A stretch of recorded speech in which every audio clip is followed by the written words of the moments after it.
Агата Кристи, СОС. Глава 1. Мистер Дин Смит сделал шаг назад и с одобрением осмотрел круглый стол. Ножи, вилки и тарелки сверкали, отражая свет. «Хорошо», — сказал он.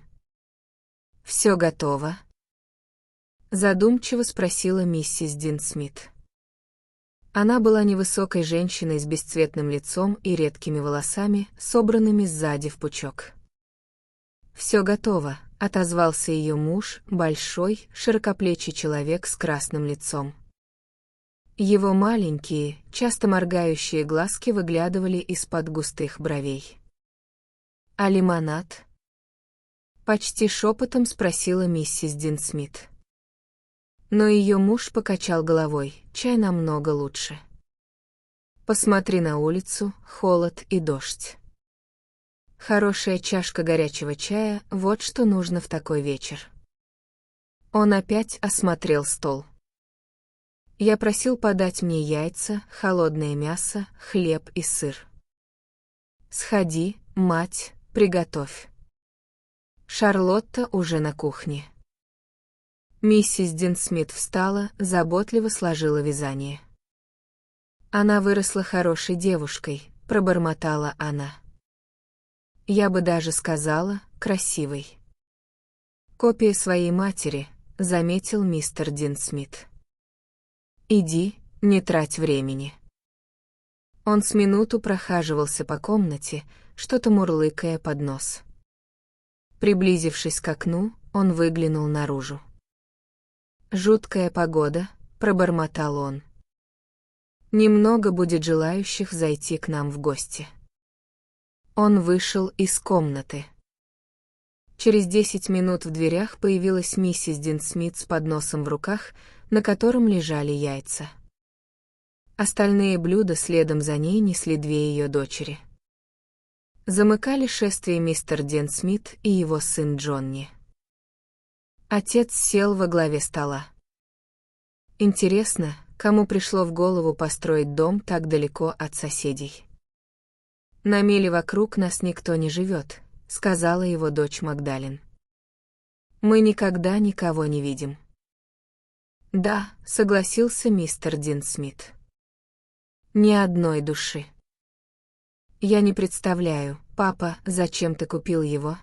— воскликнула Шарлотта. «Не представляешь. У меня были причины». Его глаза тайком наблюдали за женой.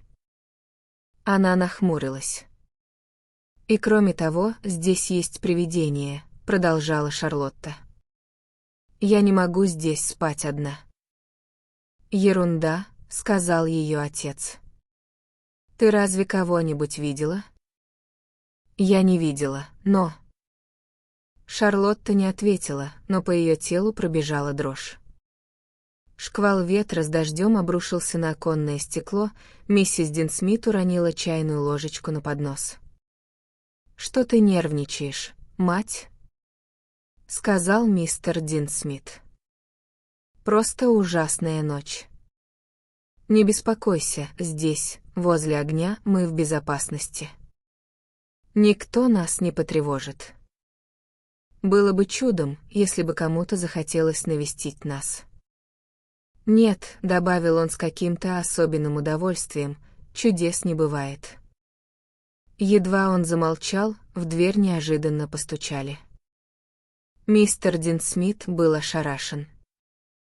«Кто это?» — пробормотал он. Его челюсть отвисла. Миссис Дин Смит приглушенно вскрикнула и плотнее закуталась в шаль. Краска бросилась в лицо Магдалин, она наклонилась к окну и сказала: «Чудеса бывают. Лучше пойди и посмотри, кто это». Глава 2.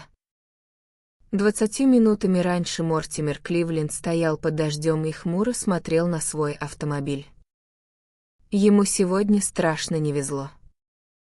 Два прокола в течение 10 минут вместе, где на миле вокруг не было ни одного селения, в середине голого Уилтшира, накануне надвигающейся ночи и без возможности укрыться от дождя. черт его дернул поехать коротким путем. Он озадаченно осмотрелся, и его глаза уловили слабый отсвет над краем холма. Через секунду дождь усилился, но, подождав немного, он поймал повторный луч света.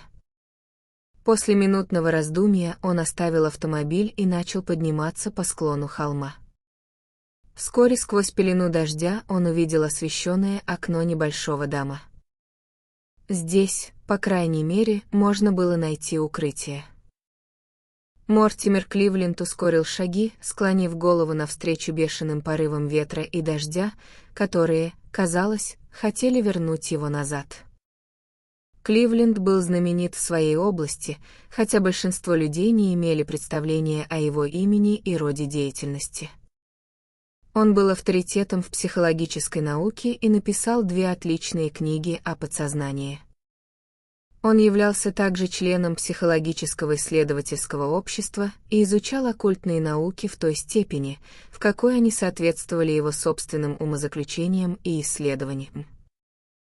Он по природе был человеком весьма восприимчивым и с помощью упорных тренировок улучшил природный дар.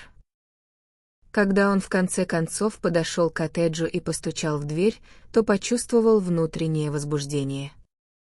Из дома еле слышно доносились голоса. Но после его стука наступила внезапная тишина. Затем раздался звук отодвигаемого кресла.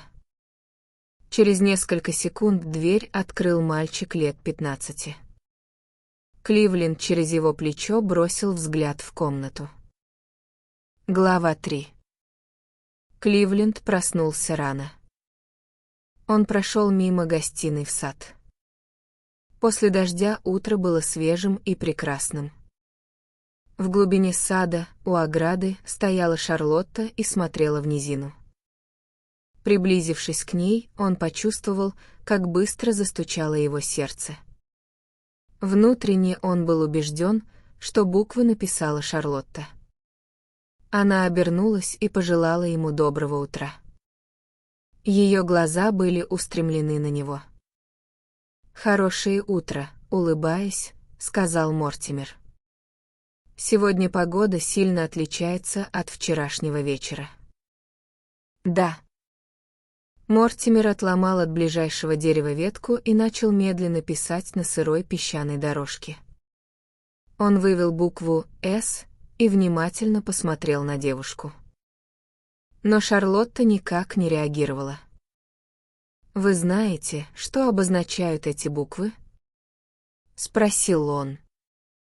Шарлотта задумалась.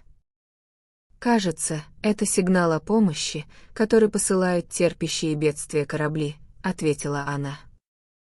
Мортимер кивнул. «Кто-то написал это вчера на столе около моей кровати», — спокойно сказал он. «Я думал, может быть, это сделали вы».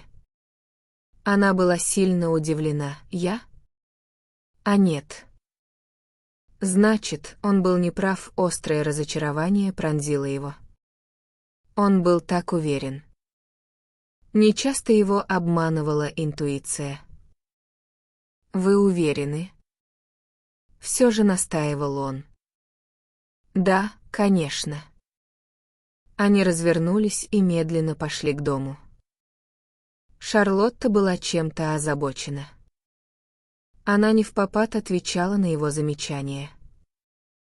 Внезапно она торопливо произнесла низким голосом: «Вы спрашивали об этих буквах «СОС».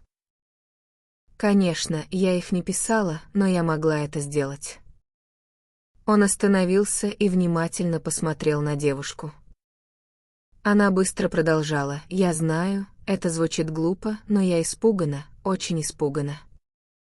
И когда вы пришли вчера вечером, мне показалось, чего вы боитесь?» — спросил Кливленд. «Я не знаю». «Не знаете?» «Мне кажется, дома». С тех пор, как мы приехали сюда, он становится все мрачнее и мрачнее. Все изменились. Папа, мама, Магдалин, все сейчас другие. Мортимер помолчал и, когда хотел наконец ответить, Шарлотта продолжала: «Знаете, возможно, что в этом доме водятся привидения». «Что?» В Кливленде проснулся острый интерес. Несколько лет назад в этом доме муж убил свою жену. Мы обнаружили привидение сразу же, как только переселились сюда. Папа говорит, что все это ерунда, но я не знаю.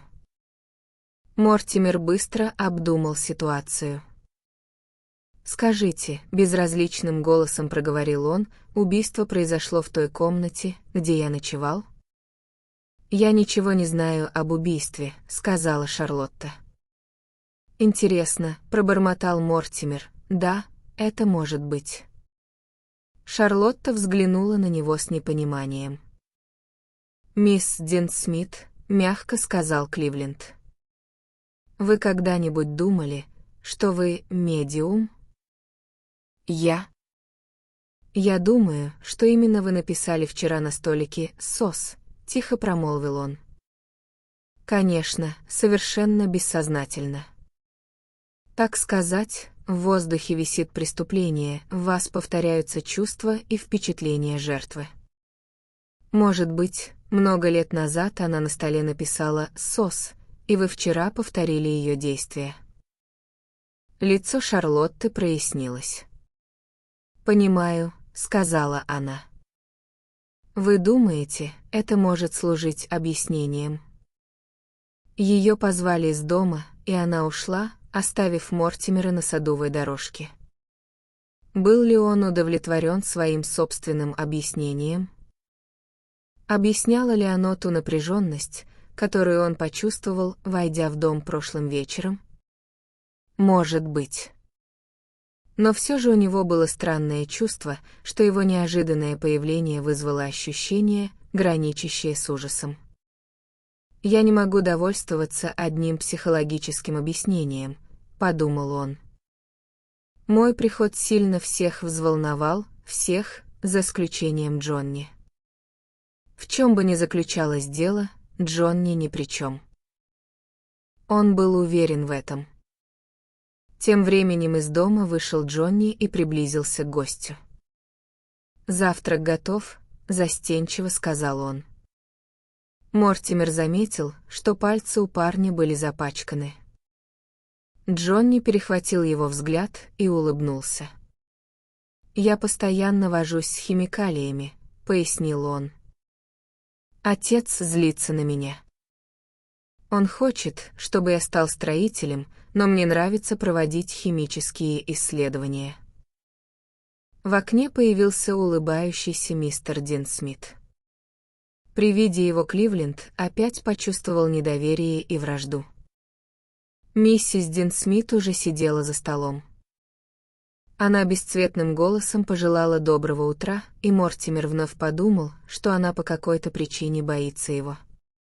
Последней вошла Магдалин. Она едва кивнула Кливленду и села напротив. «Вы хорошо спали?» — неожиданно спросила она. Кровать была удобной. Она смотрела на него серьезно.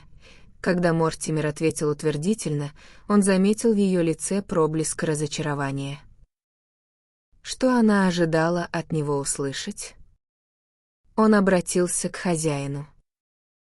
«Ваш сын интересуется химией?» — спросил он. Раздался грохот.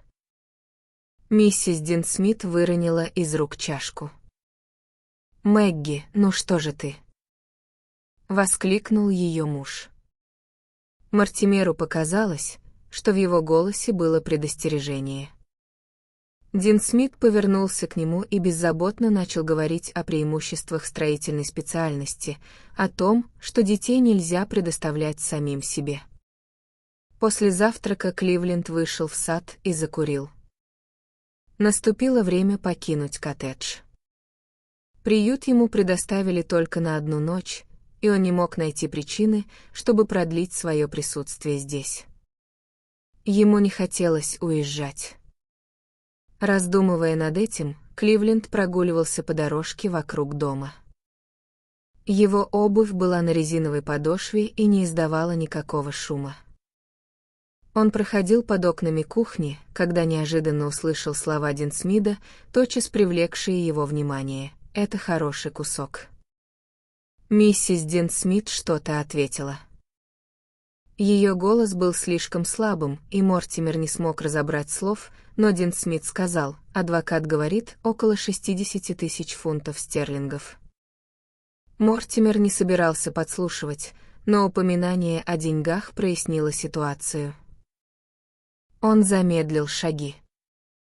Из дома вышла Магдалин, но голос отца позвал ее обратно. Вскоре Динсмит сам присоединился к своему гостю. «Такое утро редко бывает», — дружелюбно сказал он. «Надеюсь, ваш автомобиль в порядке?» «Я тоже надеюсь», — тихо ответил Мортимер и поблагодарил хозяина за гостеприимство. «Не стоит», — отозвался тот. Из дома вышли Магдалин и Шарлотта, и рука об руку направились к скамейке. Темные волосы одной и золотые другой составляли приятный контраст, и Мортимер неожиданно воскликнул: «Мистер Динсмит, ваши дочери совсем не похожи». Динсмит, прикуривавший трубку, вздрогнул и выронил спичку. «Вы так думаете?» — спросил он. «Впрочем, да, они не похожи». «Конечно же, одна из них не ваша дочь», — интуитивно предположил Кливленд. Он увидел, как Динсмит бросил на него мрачный взгляд. Помолчав несколько секунд, хозяин произнес: «Вы очень умны, сэр». «Да, одна из них подкидыш, мы взяли ее ребенком и вырастили как собственную дочь. Она совершенно не подозревает об этом, но скоро узнает все». Он вздохнул. «Наследство», — предположил Мортимер. Динсмит опять окинул его подозрительным взглядом, но в конце концов решился на откровенность. Его поведение стало агрессивным. «Странно, что вы заговорили об этом, сэр». «Телепатия», — сказал Мортимер и улыбнулся. «Наверное, так». Несколько месяцев назад я увидел в газетах объявление, и мне показалось, что ребенок, о котором шла речь, наша Магдалин. Я встретился с адвокатами, мы обсудили это дело. Они, конечно же, сомневались, но сейчас все прояснилось. На следующей неделе мы с Магдалин отправимся в Лондон. Пока же она ни о чем не подозревает. Ее отец был богатым евреем. Он узнал о ее существовании только несколько месяцев назад, перед своей смертью.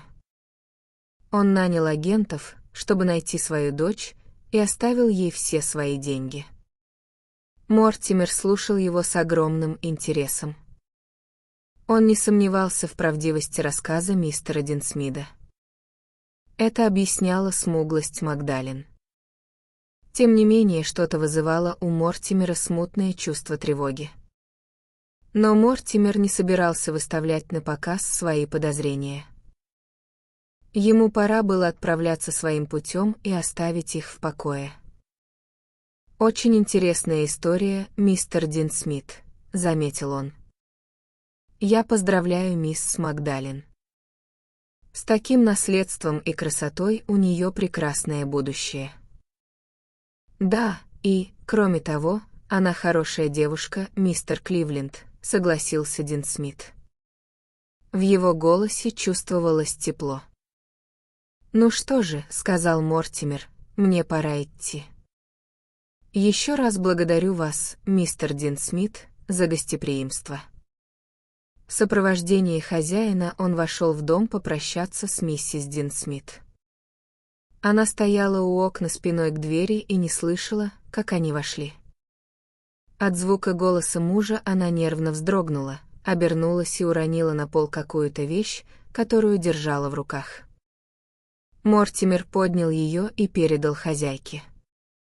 Это была миниатюра 20-летней давности, на которой была изображена Шарлотта. Мортимер повторил благодарность за гостеприимство, которую только что высказал мистеру Динсмиду. Он вновь заметил ее взгляд, полный страха. Девушек нигде не было видно, но со стороны Мортимера было бы невежливым выразить беспокойство по этому поводу. Кроме того, у него родилась идея, которую он вскоре мог проверить. Он прошел с полмили, как вдруг с одной стороны тропинки раздвинулись заросли кустарника, и оттуда вышла Магдалин. «Мне нужно поговорить с вами», — сказала она. «Я ожидал вас», — улыбнулся Мортимер. «Это вы написали «СОС» на столе в моей комнате прошлым вечером, не так ли?» Магдалин кивнула. «Почему?» — спросил Мортимер. Девушка отвернулась и начала срывать с кустов листья. «Я не знаю», — сказала она. «Честное слово, не знаю.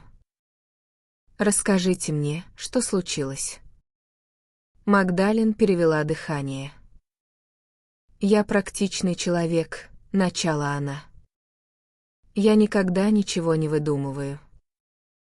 Вы, я знаю, верите в привидения и призраки, я — нет. Но в доме что-то ненормально». Она указала на холм. «Я имею в виду что-то осязаемое, реальное, это не просто эхо прошлого. Все началось с того времени, когда мы приехали сюда. С каждым днем становилось все хуже и хуже. Папа стал другим, мама стала другой, Шарлотта стала другой, Джонни тоже изменился». Прервал ее Мортимер. Магдалин подняла на него глаза. «Нет», — сказала она. «Я только сейчас об этом подумала, Джонни не изменился. Он единственный, которого это не коснулось. Вчера вечером за чаем он был нормальным. А вы?» «Я боялась, ужасно боялась, как ребенок, даже не зная, чего именно. И отец был странным. Он говорил о чудесах, и, когда я начала молиться, чтобы произошло чудо, вы постучали в дверь». Она внезапно замолчала, внимательно глядя на него. «Наверное, я выгляжу сумасшедшей», — вызывающе заявила она. «Нет», — возразил Мортимер, — «наоборот, вы выглядите совершенно здоровой. Все здоровые люди чувствуют опасность, когда она рядом». «Вы меня не поняли», — сказала Магдалин. «Я боялась не за себя». «Тогда за кого?» Но Магдалин покачала головой, «Я не знаю». Она продолжала, «Я не знаю, почему написала «СОС». Мне показалось, что эти буквы дадут мне возможность поговорить с вами. Я не знаю, о чем хочу попросить вас. Сейчас не знаю. «Я сделаю это для вас», — сказал Мортимер. «Что вы можете сделать?» В ее взгляде выразилось сомнение. «Да», — продолжал Мортимер. «Таким образом можно добиться многого, больше, чем вы себе представляете. Скажите, может быть, какое-нибудь слово или фраза привлекли ваше внимание накануне вчерашнего ужина?» Магдалин нахмурилась. «Кажется, нет», — откликнулась она. «Впрочем, я слышала, как отец сказал маме, что Шарлотта точно ее копия, и очень странно рассмеялся, но в этом же нет ничего странного». «Нет», — медленно проговорил Мортимер, за исключением того, что Шарлотта не похожа на мать. Он задумался на несколько секунд, затем обнаружил, что Магдалин наблюдает за ним. «Идите домой», — сказал он, — «и не беспокойтесь. Доверьтесь мне». Она послушно пошла по тропинке, ведущей к коттеджу. Мортимер опустился на траву. Он закрыл глаза и начал наблюдать за картинками, мелькавшими перед его мысленным взором. Джонни. Он все время возвращался к Джонни. Джонни, совершенно невинный, свободный от всех подозрений, но тем не менее все вращалось вокруг него. Он вспомнил, как миссис Динсмит утром разбила чашку. Что ее испугало? Его случайное высказывание, что парень любит заниматься химией. В тот момент он не обратил внимания на мистера Динсмида, но сейчас вспомнил, как чашка с чаем при этих словах замерла у его губ. Затем он вспомнил лицо Шарлотты, когда вчера вечером переступил порог дома, и торопливость мистера Динсмида, когда он со словами «чай совсем остыл» выливал напиток из всех чашек. Он вспомнил пар, который поднимался из них. Чай не был холодным. В его мозгу начало что-то проясняться. С месяц назад он прочитал заметку в газете о том, как целая семья отравилась из-за небрежности мальчика. Пакет мышьяка, оставленный в шкафу, просыпался на хлеб. Вероятно, мистер Динсмит тоже читал об этом. Все становилось на свои места. Через полчаса Мортимер Кливленд вскочил на ноги. Глава 4. На ужин, как обычно, были вареные яйца и консервированное мясо. В комнате появилась миссис Динсмит, держа поднос с чаем. Семья заняла свои места вокруг стола. «Как отличается сегодня погода от вчерашней», — сказала миссис Динсмит, выглядывая в окно. «Да», — согласился мистер Динсмит. «Так тихо, что можно услышать муху». «Ну что же, мать, разливай». Миссис Динсмит наполнила чашки и передала их. Затем поставила чайник, вскрикнула и прижала руки к сердцу. Мистер Динсмит резко повернулся в ту сторону, куда смотрела его жена. В дверях стоял Мортимер Кливленд. Он подошел к столу. «Боюсь, я испугал вас», — сказал он. «Мне пришлось вернуться». «Пришлось вернуться», — воскликнул мистер Динсмит. Его лицо стало красным, вены на лбу набухли. «Зачем, хотел бы я узнать?» «За чаем», — ответил Мортимер. Быстрым движением он что-то вытащил из кармана, взял со стола одну из чашек и отлил немного чая в пробирку, которую держал в левой руке. «Что вы делаете?» С трудом проговорил мистер Динсмит. Его лицо превратилось в мертвенно-бледную маску, румянец, словно по волшебству, мгновенно исчез. Миссис Динсмит тонко взвизгнула. «Вы читаете газеты, мистер Динсмит?» «Я уверен, что да». Как-то в газетах промелькнула заметка о том, как отравилась вся семья. Некоторые из них выздоровели, другие нет. В нашем случае не выздоровел бы ни один. Первым предположением было бы консервированное мясо, которое вы ели, но доктора, люди дотошные, их не обманешь испорченными консервами. В вашем шкафу лежит пакет с мышьяком, полкой ниже — пакет с чаем. В верхней полке есть подходящая дырка, так что вполне объяснимо, почему в чае может оказаться мышьяк. Случайно, конечно же. Вашего сына Джонни просто обвинили бы в небрежности.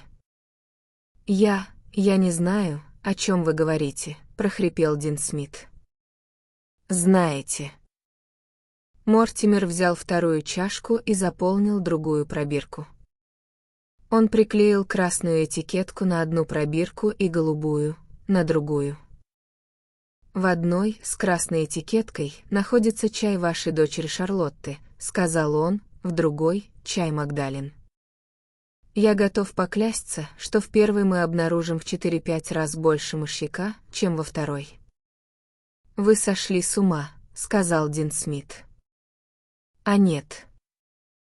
«Мистер Динсмит, вы мне сказали сегодня, что Магдалин не ваша дочь». «Вы солгали мне, Магдалин, ваша дочь». Вы удочерили Шарлотту, ребенка, который был так похож на свою мать, что я, когда держал в руках миниатюру матери Шарлотты, спутал ее с самой Шарлоттой. Ваша собственная дочь получила бы наследство, а так как невозможно было сохранить в тайне существование Шарлотты, ведь кто-то, знавший ее мать, сразу догадался бы об обмане, вы решили насыпать в чашки мышьяка. Миссис Дин-Смит издала гортанный звук, и у нее началась истерика. «Чай!» — кричала она.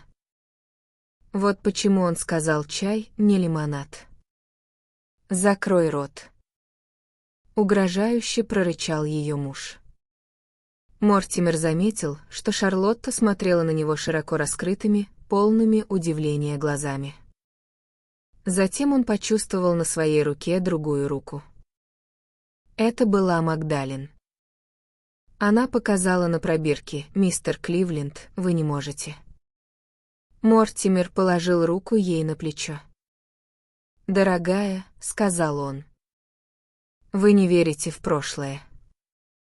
А я верю. Я верю в атмосферу этого дома. Если бы вы не приехали сюда, ваш отец, может быть, я говорю, может быть, не задумал бы этот план. Я сохраню эти 2 пробирки, они уберегут Шарлотту от беды сейчас и в будущем. Но никаких других действий я предпринимать не стану в благодарность, если хотите, той руке, что написала вчера на моем столе призыв о помощи.